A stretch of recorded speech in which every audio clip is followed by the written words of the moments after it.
Құрметті тыңдарман, хикаяны соңына дейін тыңдап, лүпіл баса кетіңіз. Күйеуінің айыбын жасырған әйел. Ертерек заманда Құдайға құлшылық қылған тақуа бір жігіт өмір сүріпті.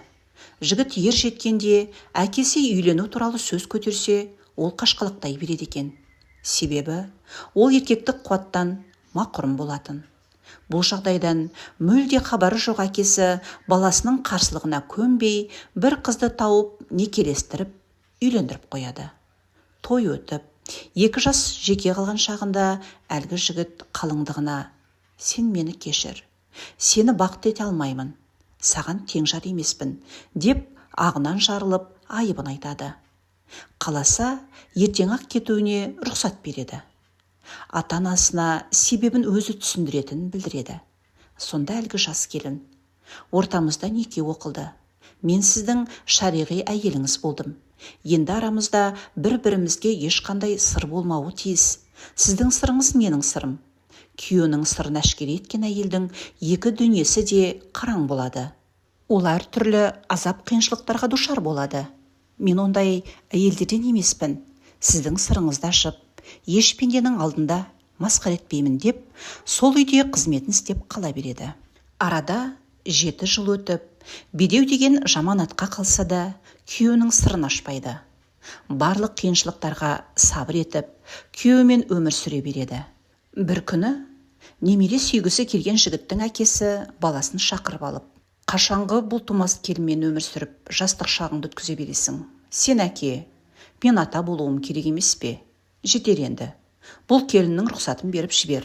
Мен саған басқа келін алып беремін», дейді. Жігіт өте қиын жағдайға түседі. Өзін жанынан жақсы көрген, кемшілігіне көз жұма қараған әйеліне қалайша кет деп айтпақ. Міне, сондай әрі-сәрі күндердің бірінде әйелі: «Бекзадам, соңғы күндері жүріс-тұрысыңыз өзгеріп, қиналып жүрсіз. Менен бірдеңені жасыратын сияқтысыз. Айтыңыз, сізді қинап жүрген мәселені бірге шешерміз», деп айтпасына қоймапты. Соңында жігіт әкесінің сөздерін әйеліне айтуға мәжбүр болады. Өзіне қатысты қаншалықты ащы сөздерді естігенде көздеріне жас толып тұрып, күйеуіне ашуланбай, нәзік дауыспен: «Жарайды, мен разымын. Бірақ бір өтінішім бар.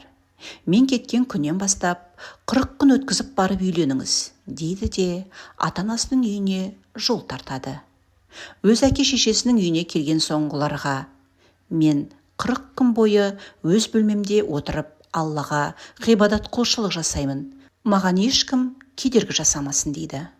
Ол 40 күн бойы Аллаға жалынып, жалбарынып, күйеуінің ақысына дұға етіп, оны айыбы ашылуынан, масқара болудан сақтауын сұрайды. Бұл арада жігіт үйленіп, басқа елмен некесі қиылыпты. Екі от арасында қалған жігіт қатты қайғырады.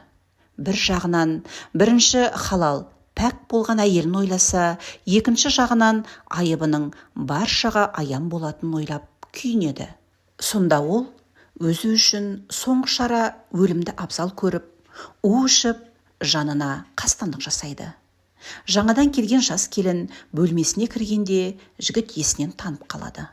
Сонда Алланың кереметімен 40 күннен бері күйеуінің тілеуін тілеген бірінші жұбайының дұғасы қабыл болып, жігіт ішкен у шипаға айналады. Көп жылдан бері еркектік қуатсыз болған жігітке Алла тағала еркектік қуат беріп, масқаралықтан сақтайды. Бір күндері жаңа келін күйеуінің бір топ әйел туыстарымен төркініне бара жатып, жолда кенеттен дүние салады. Марқұм болған келіннің жаназасы шығарылып, жерленгеннен 2-3 күн өткен соң жігітті әкесі шақырып алып: «Балам, бұл да маңдайыңа жазылған екен. Көп қайғырма, біраз уақыт өтсін, тағы да үйлендіремін», дейді. Сонда жігіт әкесіне көптен бері жасырып жүрген дерті болғанын айтып, одан қалай айыққаны туралы баяндап жатқанда, әкесі сөзін соңына дейін тыңдауға шыдамай, бұрынғы келіннің үйіне беттейді. Үйіне кіргенде алдынан келіні шығып қарсы алады. Сонда жігіттің әкесі келіннің маңдайынан сүйіп, көзіне жас алып, үйіне ертіп келген екен. Сол әйел сүйген күйеуімен иманды ұрпақ тәрбиелеп, бақытты да баянды ғұмыр кешкен айтылады. Бұл оқиғадан сабырлы да салиқалы, мұсылман әйеліне тән, күйеуіне бағынған, сырын сыртқа шашпаған, әрісінде Аллаға дұға етуші тақуа әйелді көреміз. Міне, мұндай әйелі бар отбасының ері бақытты, ұрпағы ата-анаға адал, иманды болары анық. Алла тағала елімізге тыныштық, мұсылмандарға бірлік, айрандай ұйыған отбасыларға берекет берсін.